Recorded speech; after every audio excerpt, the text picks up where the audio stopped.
नमस्कार दोस्तों, study with पवन प्रदीप में आप सब लोगों का स्वागत है। दोस्तों, चर्चा की जाएगी कक्षा 7 पाठ नंबर 8 मानव पर्यावरण अन्योन्नयन क्रिया उष्ण कटिबंधीय एवं उपोष्ण प्रदेशों के विषय में। जो यह कक्षा 7 हमारा पर्यावरण है उसका पाठ नंबर 8 है। इसके अभ्यास प्रश्नों पर आज हम चर्चा करेंगे। पाठ आधारित प्रश्नों पर हम पहले चर्चा करेंगे, फिर जाके इसके अभ्यास प्रश्नों पर चर्चा करेंगे। ये देखें पाठगत प्रश्न। पाठ में एक प्रश्न पूछा गया था कि ब्रह्मपुत्र नदी को विभिन्न नामों पर विभिन्न स्थानों पर विभिन्न नामों से पुकारा जाता है। इस नदी के अन्य नामों का बताइए या अन्य नाम बताइए। ब्रह्मपुत्र नदी को विभिन्न स्थानों में विभिन्न नामों से पुकारा जाता है। जब यह चीन से निकलती है तो इसे वहाँ पर सांगपो नदी कहा जाता है, और जब यह हिमालय क्षेत्र से बहती हुई अरुणाचल में प्रवेश करती है तो दिहांग नाम से जाना जाता है, और जब यह बांग्लादेश में बहती है तो इसे जमुना नदी कहा जाता है। जब यह गंगा नदी में मिलती है तो इसे मेघना नदी कहा जाता है। पद्मा नदी से जब यह मिलती है, क्योंकि गंगा नदी को बांग्लादेश में पद्मा नदी कहा जाता है, न कि इसे पद्मा नदी कहा जाता है। आइए प्रश्न नंबर 1 पाठ आधारित पाठ्य पुस्तक प्रश्नों पर हम चर्चा करें। निम्न प्रश्नों के उत्तर दीजिए। पहला प्रश्न है, उस महाद्वीप के नाम बताइए जो अमेजन बेसिन में स्थित है। जैसे कि हमने देखा दक्षिणी अमेरिका में ब्राज़ील देश है, और उसी के आसपास अन्य देशों में अमेजन बेसिन फैला हुआ है। अमेजन बेसिन के लोग कौन कौन सी फसल उगाते हैं। जैसे कि पाठ के चर्चा के दौरान देखा कि अमेजन बेसिन के लोग टेपियोका, अनानास, कॉफ़ी, मक्का, कोको, शकरकंद, कसावा और गन्ना को प्रमुख रूप से उगाते हैं।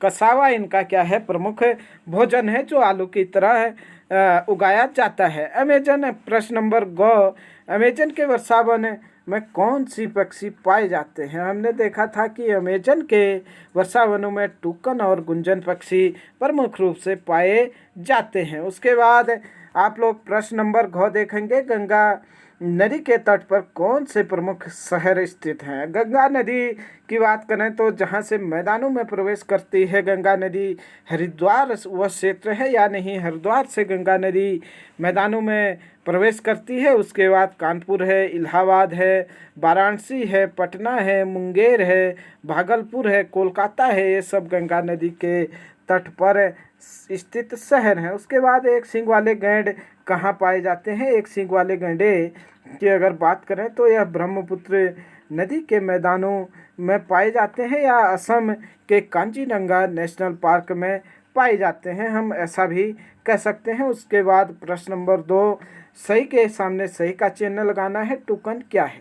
जैसे कि हमने अभी ऊपर प्रश्न में देखा, टूकन एक पक्षी है। उसके बाद मेनियाक कहाँ कहाँ का प्रमुख भोजन है। मेनियाक अगर हम देखें तो यह अमेजन घाटी का एक प्रमुख भोजन है। उसके बाद प्रश्न ग, कोलकाता किस नदी के तट पर है। कोलकाता हुगली नदी के तट पर स्थित है। इसके बाद प्रश्न नंबर घ, देवदार एवं फर किसके प्रकार है, मतलब किस प्रकार के वनों में पाए जाते हैं। देवदार एवं फर शंकुधारी वृक्ष के प्रकार हैं, ये शंकुधारी वृक्ष हैं। उसके बाद बंगाल टाइगर कहाँ मिलते हैं।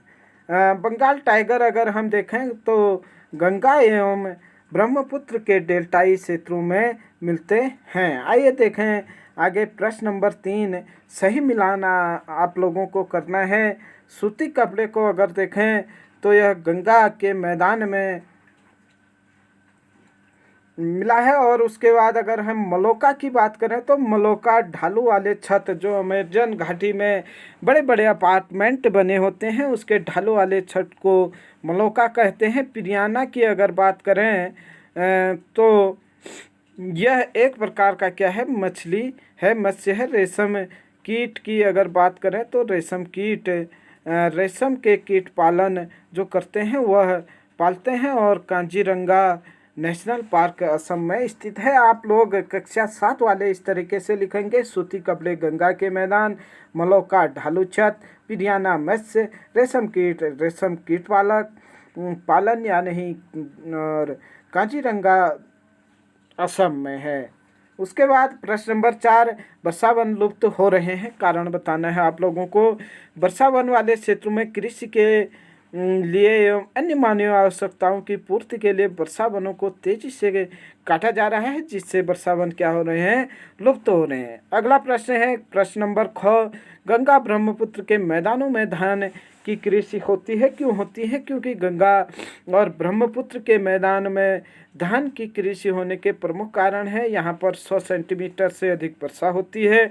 नंबर 2 चीज़, हर साल यहाँ गंगा एवं ब्रह्मपुत्र के द्वारा जो बाढ़ आता है उससे जलोढ़ मिट्टी बिछाई जाती है जो धान के लिए उपयुक्त होती है। नंबर 3, इन क्षेत्रों में सस्ते श्रमिक आसानी से उपलब्ध हो जाते हैं। आइए प्रश्न नंबर 4 के बाद हम 5 को देखें कि प्रश्न नंबर 5 क्या है, हम उस पर नज़र डालें। प्रश्न नंबर 5 यहाँ पर दिया है, मानचित्र कौशल। भारतीय उपमहाद्वीप या नहीं भारतीय प्रायद्वीप के रेखा मानचित्र पर गंगा ब्रह्मपुत्र नदियों को उद्गम से मुहाने तक दर्शाइए। दोनों नदियों की महत्वपूर्ण सहायक नदियों को भी दर्शाइए। अगर हम बात करें गंगा नदी की, तो गंगा नदी उत्तराखंड के गंगोत्री नामक स्थान से एक भागीरथी नदी निकलती है और साथ में उत्तराखंड के ही सतोपंथ हिमनद नामक स्थान से अलकनंदा नदी निकलती है। जब ये दोनों नदियाँ आगे देवप्रयाग में आते हैं तो उत्तराखंड के देवप्रयाग में ये गंगा का रूप धारण करते हैं और इसके विभिन्न अगर सहायक नदियों की बात करें तो यमुना नदी जो यमुनोत्री से आती है वह मिलती है, चंबल नदी है, बेतवा नदी है, गोमती नदी है, घाघरा नदी है, सोन नदी है, कोसी नदी है। ये सब गंगा नदी बेसिन को बनाते हैं। जबकि अगर हम ब्रह्मपुत्र नदी की बात करें तो ब्रह्मपुत्र नदी जो चीन के मानसरोवर झील के निकट से निकलती है। अगर इसकी बात करें तो इसके अनेक नाम आप लोगों को परीक्षा में पूछे जाते हैं, जैसे कि ब्रह्मपुत्र नदी जब यहाँ से अरुणाचल में प्रवेश करती है भारत में तो इसे चीन में तो सांगपो नदी कहा जाता है, लेकिन जब यह अरुणाचल में प्रवेश करती है तो इसका नाम सांगपो नदी को दिहांग नदी के नाम से यहाँ पर जाना जाता है। उसके बाद अगर हम चर्चा करें तो यह आगे बढ़कर असम में पहुँचती है। असम में इससे सहायक नदियाँ मिलती हैं और जिससे यह आगे बढ़ते हुए बांग्लादेश में प्रवेश कर जाती है। बांग्लादेश में प्रवेश करने के बाद इसे जमुना नाम से जाना जाता है। जबकि जब यह गंगा के साथ मिल जाती है तो इसे